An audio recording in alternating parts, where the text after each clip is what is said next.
Evangelist Ezeaku gee ntị sọmụweze ya akwụ ọtọ ama m ọsọ nna gị na-adịdị righteous na ọsọ ihe ọ na imere n'ụwa na-awa ezugbo Mathias o doro m anya na ịrụrụ ụlọ ọgwụ nke gị we Igbo sụkọrọ gị aka we acknowledge the ihe imere dị mma we supported you we appreciated you your brother Ebuka Obi arụọ nke ya ọ bụrụ na ọ rụọrọ ya members ya kwụrụ n'ọsọ ebe a na-eje agwọ ndị ara and mind you ihe Ebuka Obi lụkwa na ụsọ ebe a na-agwọ ndị ara nọ ebe ya elderly people retire onwe ha ndị na-take care of them akpọje ha dị a na-take care of them is a very big huge thing to Igboland.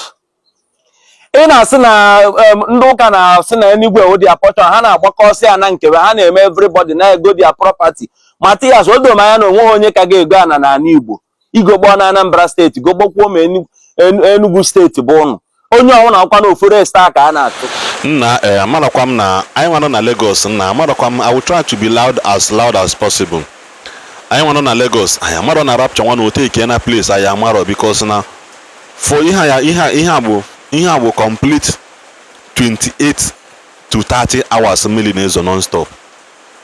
Amarọ m na rapture nwa na-ekwu na oteke na place anyị amabe so but that's by the way I like him ihe ndị otu Mathias na-agwa Mathias I like him ya because it's high time I bịa come back together ka anyị makene na Mathias came onwe ihe bụ na mmadụ bido glorify bụ onwe as the only righteous person.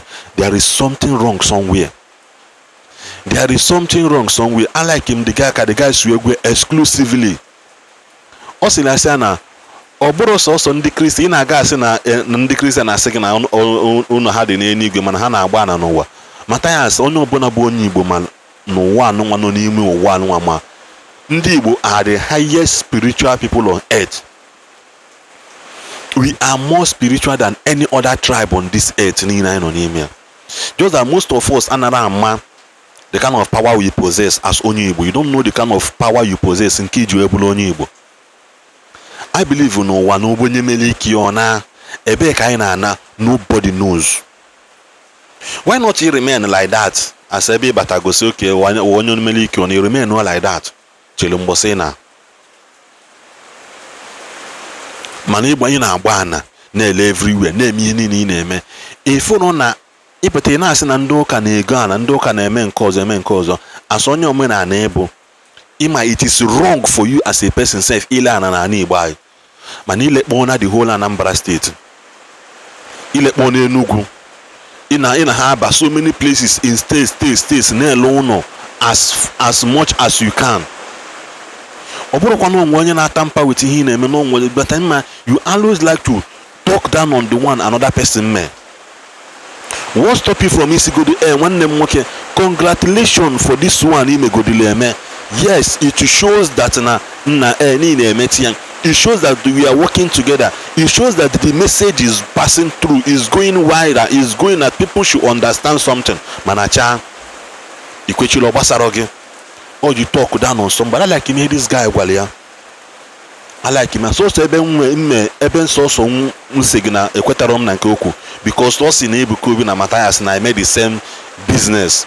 Na haji ndi mentality ndi why I cash out. My brother Ebuka Obi na Mathias had a move here. Mathias has so many unfinished cases on his head already. Starting from the foundation of Igbo Love Themselves charity organization. From that time till now, working any complete thing Mathias mego melwe yanisi. None. You know megide is under kowe suwindula mmadụ kowe napu mmadụ nka kowe me nkozo. Mathias doesn't have people's interests at heart. He does things for his children kona emelia. Onara eme ihe for ndị Igbo. Any day decide they say okay no man all those things beginning has become his personal businesses. How many investment can Mathias may go in Imo State? How many investment come go in Enugu State? How many investment come go in Abia? But Ebuka Obi na eme Imo State. On eme na Anambra. Enwekwa another one kita ihe mepe very soon. In another state, and he said it that on Anambra, that other states in an Igbo will begin to benefit from it before you go mba mmili then ogwa outside them as the spirit directs. Bokene mi ihe Mathias mego for ndị Igbo. Ana asị ọlụlụ ụlọ ọgwụ ụmụ ọgwụ ọlụrụ ụlọ ọgwụ Mathias rent 2 rooms n'okpuru ụlọ enu. 2 rooms ka rent n'okpuru ụlọ enu. That thing is upgraded chemist. Mathias never built hospital. He rented 2 rooms under upstairs. Mikono, I'm trying to be as loud as possible because na mmili like I said from the beginning, amarom na rapture o take na place I amaro. So fonde kano na ini ne kano no wa biko nenekane no video mo obozi na rapture wan take na place I amaro mgbe ọbụ na itetelu ka ọ bụla ụtụtụ anyị ka ọ dịkwa and accumulate every day na agwa anyị n'ụwa na-emebi. Number 1 ihe nji isi ka njọ onwe m ike wee were nkwụ ndị ụmụnne m nyere m wee jụọ onwe m ike na-ege ntị. Now nwa baby virgin ịrụ n'ọgwụ ebe a na-edowe ndị ara simply na-agbalụ Maazị Ezeaku aka ebe na Nwachukwu okike abịa maka mbụ n'ihe Ezeaku na-ekwube eziokwu na Jizọs bụ nsị anyụrụ anyụ na o nweghị any power. Now Jesus does not have power to heal any sickness, because if Jesus have power to heal sickness, you will have not spent millions of naira building a house where you treat a mad person. Why you will just pray the person will be made healed, then those money will be used to fix them in different businesses. Mathias Ezeaku gente Samuweze ya kwọtọ ama m ọsọ nna gị na adịdị righteous na ọsọ ihe ọ na imere n'ụwa na awa ezugbo. Mathias o doro m anya na ịrụrụ ụlọ ọgwụ nke gị. We Igbo sukọrọ gị aka. We acknowledge the ihe imere dị mma. We supported you. We appreciated you. Your brother Ebuka Obi arụọ nke ya. Ọ bụrụ na ọ rụọrọ ya members ya kwụrụ n'ọsọ ebe a na-eje agwọ ndị ara. And mind you, ihe Ebuka Obi lụkwa na ụsọ ebe a na-agwọ ndị ara nọ ebe ya elderly people retire onwe ndị na-take care of them. Akpọje ha dị a na-take care of them. Is a very big, huge thing to Igboland. Ị na-asị na ndị ụka na-asị na enigwe o dia portion ha na-agbakọsị ana nkewe ha na-eme everybody na-ego their property. Mathias o doro m anya na onwe onye ka ga-ego ana na Igbo. Igbo na Anambra steeti gogbokwuo ma Enugu steeti bụ ụnụ. Onye ọhụrụ akwa na ofure star ka a na-achụ.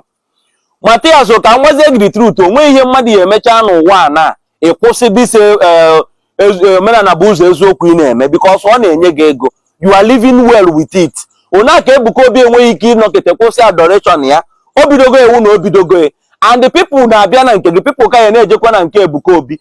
Mana ihe eji ama obi mmadụ, ihe eji ama onye dị mma, ihe eji ama onye minuru wee for Igboland wo nke Ebuka Obi megodiri were godo eziokwu kwupụtegodi ya since i believe na omenala na ụzọ eziokwu na ndụ ugodi data eziokwu for once.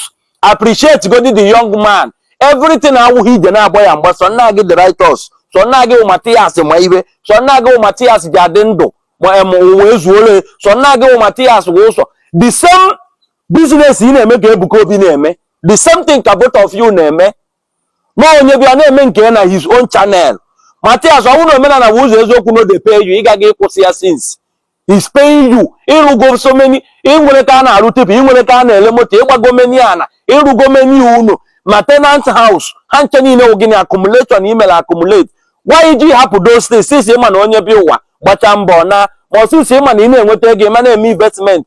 A young man hapụrụ Imo steeti nata Anambra steeti rụọ wepụta billions of naira dobe ụdị edifice ọlụrụ na Aguleri